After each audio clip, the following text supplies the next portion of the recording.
వందే మాతరం జాతీయ గీతాన్ని మహాకవి శ్రీ బంకించంద్ర చటర్జీ రచించి 150 సంవత్సరాలు పూర్తవుతున్న సందర్భాన్ని పురస్కరించుకొని ప్రభుత్వ ఆదేశాల మేరకు శుక్రవారం సమీకృత జిల్లా కార్యాలయాల సముదాయం కలెక్టరేట్లో వందే మాతరం గీతాన్ని సామూహికంగా ఆలపించారు. కలెక్టర్ విజయేంద్ర బోయి ఆధ్వర్యంలో అన్ని శాఖలకు చెందిన అధికారులు, సిబ్బంది అందరూ స్వచ్ఛందంగా పాల్గొని దేశభక్తి భావాన్ని చాటారు.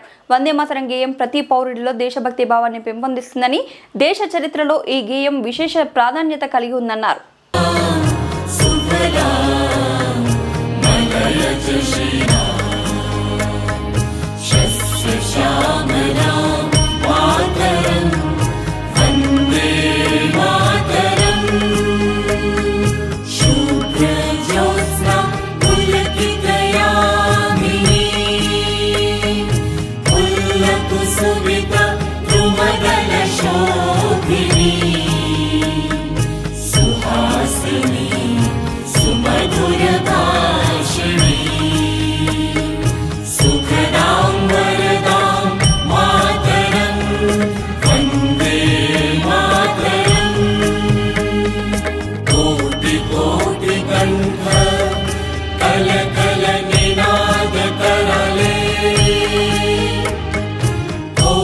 कोटि भुजे वृत खर कर वाले